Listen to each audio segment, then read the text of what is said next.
はい、こんにちは、ゆうこです。今日は40代でリゾートバイトをするメリット、デメリットっていうお話をしようかなと思います。で、前回の動画で日本一周の、沖縄編っていうことで費用がどれぐらいかかったかっていうお話をさせてもらったんですけど、その時にリゾートバイトの給料のお話をしたんですよ。その時に月21万円ぐらいもらいましたっていうお話をしたんですけど、そういうなんか細かく教えてくださってありがとうございますとか、赤裸々に話していただいてみたいな感じでね言っていただいて、説明がすごい下手すぎてねごめんなさいって感じだったんですけど、役に立ったとか参考になったって言ってくださった方がいたのでよかったです。ありがとうございます。はい、でその時にリゾートバイトをしているっていうことを知らなかった方もねいらっしゃったと思うんですよ。で特に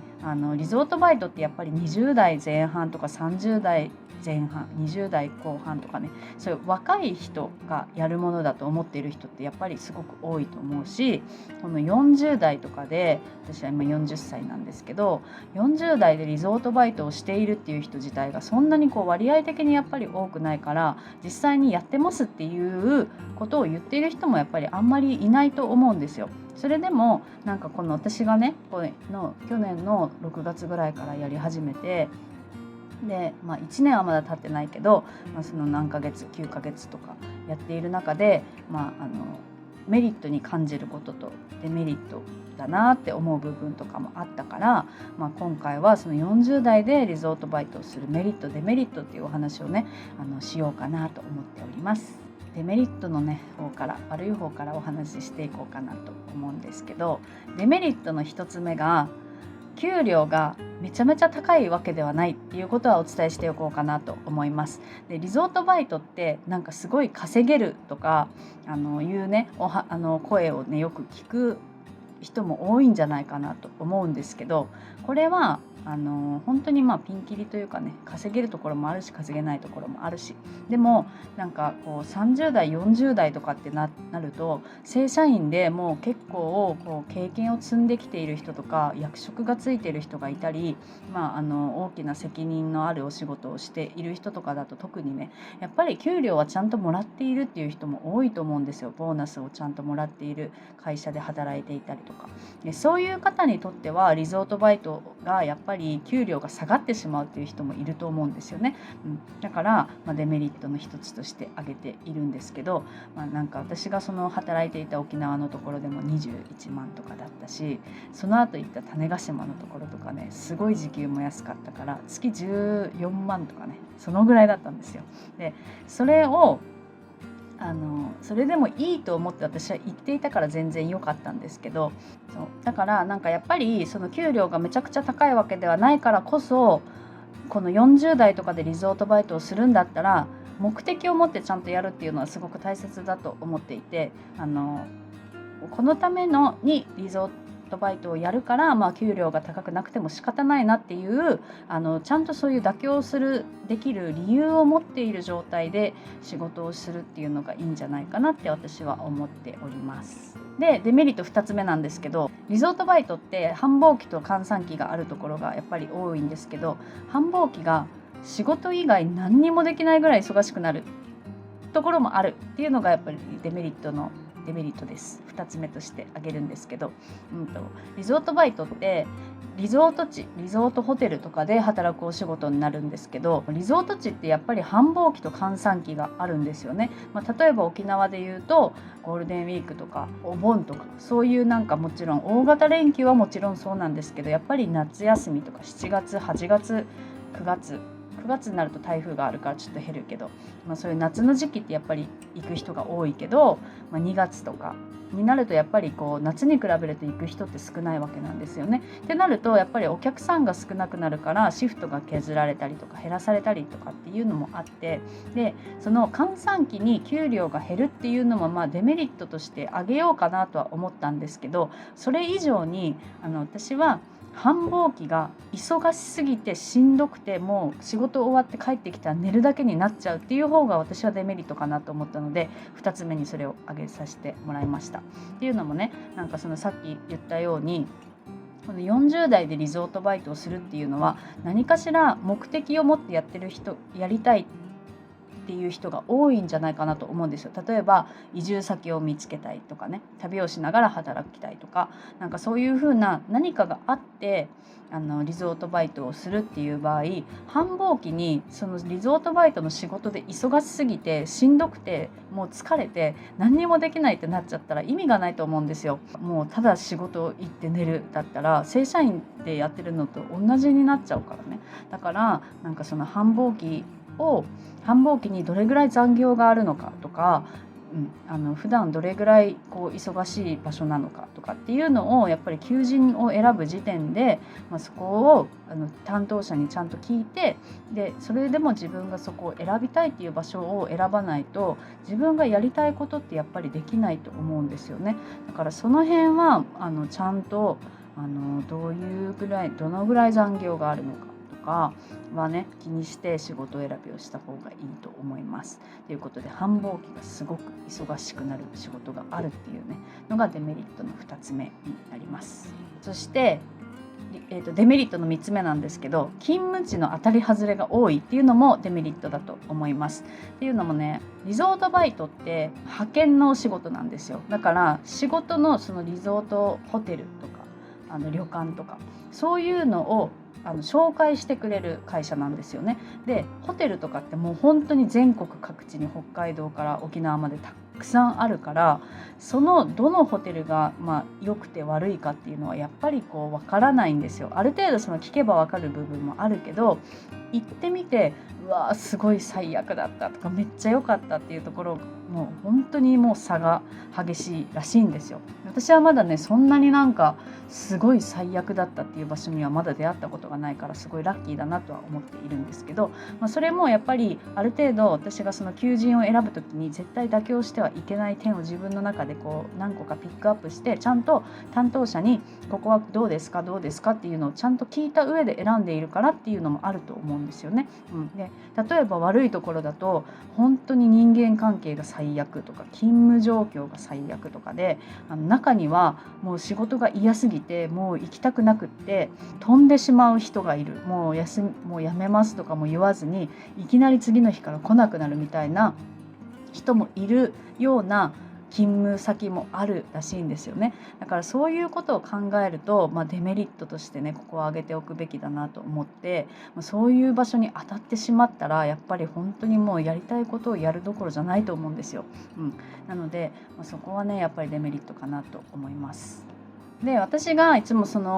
今、いつもと言ってもね3つぐらいしかまだ勤務地働いたことないんですけど、私がそうやってすごく外れの場所に当たったことがないっていうのは、一番私が気にしているのっていうのは職場の、人間関係というか、その今までそうやって辞めた人がいないか、その勤務の、契約の日数より早く辞めて帰った人がいないかっていうのはまず絶対確認するようにしてたんですよ。それがたくさんあるところっていうのはその人の問題じゃなくてやっぱり職場の問題であることがやっぱり多いから、それがいないかっていうのはまず重要視していたんですよ。あとは延長した人がいるかどうかで、延長した人がいるっていうことはそこの職場が良かった、そこの勤務地の条件が良かったから延長した人がいると思うから、延長した人がいるかどうかっていうのも聞いていたんですよ。で一番参考にならないのが期間を満了していた人がどれぐらいいるかっていうところなんですけど、期間満了っていうのは例えば3ヶ月の期間で働きます、じゃあ3ヶ月終わりました、じゃあもうここで終わります、さようならって言って終わる人が多いかどうかっていうところなんですけど、期間満了っていうのはすごい良かったです、ありがとうございましたっていう辞める人もいれば、もう本当に辞めたいと思ってやっとここまで来たからやっと終われるって言って辞める人もいるわけなんですよ。でもそれってその人が派遣会社にどういう感じだったかっていうのを言わなきゃ分かんないことだし、全員が例えば満了で終わってたとしても全員がもう辞めたいと思いながら頑張ってそこまで働き切ったっていうところかもしれないから分かんないんですよね。だから私が聞くのは途中で辞めた人がいないかと延長した人がいるかどうかっていうところです。でそれを聞けばある程度は分かるし、あとはその人間関係のところでもなんかね変な人がいないかとかいうのをね派遣の担当者が私が私の派遣会社の人はそういうのを教えてくれる人なので、そういうのはちゃんと聞くようにしています。あと重要視しているのは量の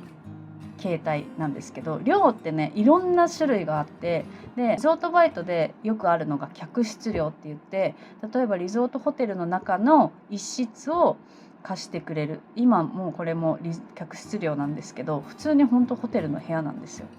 でホテルの部屋だからなんか全然綺麗だし、こうやってエアコンもついてるし、ベッドとシャワーと普通に机もあってっていう感じなんですよね。でこういうところもあれば、私が前沖縄でやってた時の写真、前回のね日本一周の費用のお話をした時のに写真は出したんですけど、普通の一人暮らしと同じようなワンルームのマンションに月2万円の家賃だけで払って住んでいたんですよ。だからそういうところもあるし、あとは、シェアハウス、一軒家タイプのシェアハウスの場合もあるし、個室があるけど共有スペースはその一緒に住んでいる人と共有するっていうところもあるし、あとは相部屋もあるんですよ。一つの部屋に2段ベッドとかがあって、3人とか2人とか3人とか4人とかで住むっていう量もあるんですよ。で私はやっぱりこの一人の時間というか、仕事終わった後のこの時間を大切に使いたいから、絶対に相部屋は選ばないようにしているんですよね。であとはそのシェアハウスタイプの個室はあるけど共有スペースはみんなと使うっていうところもできる限りは選ばないようにしていて、で前いた種子島のリゾートバイトの時はそのシェアハウスタイプだったんですよ。でもそこにした理由は、ビジネスホテルの一室を使ってもいいですよって言ってもらえたので、そっちで大丈夫ですって言われてから行ったんですけど、実際行ったらそのシェアハウスの方に入れられてて、でもそこに私以外誰もいなかったんですよ、タイミング的に。で私が終わるまで誰も来なかったから、結局一人で住んでたっていう状況になったから良かったんですけど、そういうところでなんかそのシェアハウスタイプだったりすると、気が合わない人とかね、なんかその生活スタイルが全然違うとか、夜までうるさく騒ぐ人がいたりとかっていうこともありえることだから、なんかそういうところでストレスを感じたくないんですよ。なのでできるだけ私は個室の量を選ぶようにしています。ちょっと話がそれすぎちゃったんですけど、そういうふうにねこう当たり外れが多いところもあるから、自分の条件を明確にして担当者に聞いて快適に過ごせるっていうところを選ぶっていうのはすごく大事だと思います。はい、ということで次はメリットに移っていきたいと思うんですけど、メリットの一つ目が好きな場所を転々と移動できるっていうのがメリットです。私はその日本一周をしているから、旅行をしながらっていう形だから余計なんですけど、なんか行きたい場所を自分で決めて、私は最初に沖縄からスタートしたんですけど、沖縄で働きたいです、じゃあ沖縄の求人これがいいですで採用されて沖縄に行きます。で沖縄で、じゃあ次は私は種子島に行きたいです、で種子島の仕事はこれとこれがあります、じゃあここに働きたいですで採用されて種子島に行くっていう感じで移動ができるんですよね。でしかも沖縄から種子島に行くときに交通費が出るんですよ。で交通費は建て替えっていうか、最初は、自分で払っておいて、その種子島のお仕事が終わった時点で最後の給料と一緒に交通費が支払われるっていう形になるから、建て替えは必要だけどね、でもやっぱり交通費が出るんですよ。でしかもそれは全額ではなくって、その条件があってね、いくらまでっていうところもあったり、領収書を出さないといけないから、領収書のその実際に自分が使った分の費用だけ戻ってきますっていうところもあれば、私が行った最初の沖縄のところとかは月5000円かける勤務月数で日割り計算でもらえてて、で私4ヶ月半いたので5000円の、約5ヶ月ですよね、2万5000円弱もらったんですよ。でそれを領収書出さなくていいですって言われてて、で私地元の福岡から沖縄まで行って飛行機代って7000円ぐらいだったんですよね。飛行機代片道7000円だけなのに領収書も提出しなくていいです。でしかもその2万5000円ぐらいもらったから、すごいお得っていうか得したんですよ。でも他の次行った時は沖縄から種子島まで私車を乗せてフェリーで移動したから、交通費だけで10万以上かかってるんですけど、1万5000円までしか出てないしね。だからそういう風に損したり得したりとかっていうのはあるけど、好きな場所に行くのに交通費を出してもらえるっていうのはやっぱりリゾートバイトのメリットだなと思っています。次の行き先も自分で決めれるから、自分が行きたいところに行ける。だから私だったらそうやって旅をしながらこうやってだんだん北上していってるんですけど、次のところはじゃあここにしようって言って決めて、また移動して交通費がもらえるわけなんですよね。でだから移住先を見つけたい人だったら、沖縄に住んでみたいからじゃあ沖縄にしようって言って沖縄本島に行きました。で沖縄本島はなんかちょっと住むにはあれだったから石垣島に行ってみようかな、じゃあここはどうかなとかっていうことができるわけなんですよ。それはすごく私はメリットだと思っています。でメリットの2つ目なんですけど、未経験 OK で簡単な仕事がたくさんあるっていうのはやっぱりメリットだなと思っていて、40代とかになってくるとやっぱり20代30代の時に比べると仕事の選択肢ってどうしても減ってしまうと思うんですよ。で特に年齢の面で採用がされなかったとかっていうのがやっぱり出てきてしまうのは仕方ないかなと思うんですけど、リゾートバイトって本当に仕事がたくさんあって、年齢ってあんまり気にされないです。私は39歳で初めてリゾートバイトをしたんですけど、年齢が理由で断られたことって、言われてないだけか分かんないんですけどないですね。最初2件ぐらい断られたとこあったから、そういう年齢だったかも分かんないけど分かんないですけど、でもその後すぐ見つかったし、で今のところとかも一発で決まっているし、年齢のせいで断られることって多分あんまりないんじゃないかなって思ってます。でしかも最初にいたところは5つ星ホテルだったんですけど、5つ星ホテルってやっぱりその若くてなんか仕事の経験が浅そうなって言ったらあれだけど、20代の方よりも私ぐらい年齢が上がってくるとやっぱり落ち着いていたりとか、そういうある程度のなんか経験だったりとか知識があったりするから、そういう人の方が採用されやすかったりとかね、さっき言ったみたいな飛ぶ人がやっぱ飛ぶ確率も少なくなるし、そういう社会的経験があるからね。でだからそういう40代とか30代後半とかっていうのが逆に選ばれやすくなる仕事とかもあったりするし、で未経験 OK の仕事もたくさんあるんですよ。だからね、仕事がないっていうことはあんまりないと思います。でしかもリゾートバイトをそうやって何件かやってくると、それの経験がどんどん増えていくんですよね。私は最初飲食業のお仕事の経験が多かったから、そのホテルのレストランっていうところで採用されていったんですけど、次に行ったところもレストランで次に行ったところが全般業務って言って、ホテルのお仕事を結構全部するっていう、フロント業務もやるし清掃もやるしレストランもやりますみたいなところのお仕事を私はしたんですけど、それをやっているとフロント経験ありっていう状態になるんですよ今度。だから次のお仕事で例えばもうフロント専門のお仕事に経験者として応募ができるようになるんですよね。だから全般業務って大変は大変なんですよ。1日のうちで朝はフロントでチェックアウトします。で次お客さんが帰った後のお部屋の掃除をします。夜はディナータイムでレストランで働きますみたいな感じだから、もう制服を変えて次の場所に行ってみたいなことをやったりするから、大変は大変なんですけど、でもそうやってで私じゃあもう清掃もやったことがあるから経験者として清掃のお仕事に、やりたいなと思えばできるしっていう風に今度条件がね自分でどんどん選べる選択肢が増えるんですよ。で例えばなんかレストランのお仕事とかだと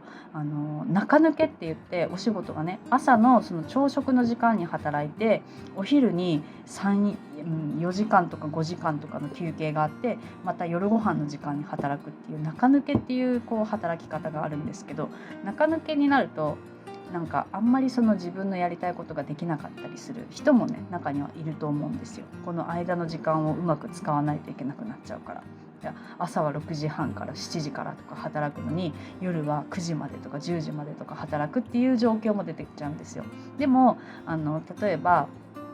仕事の内容にもよるんですけど、早番で例えば朝7時から夕方の4時ぐらいまでの仕事っ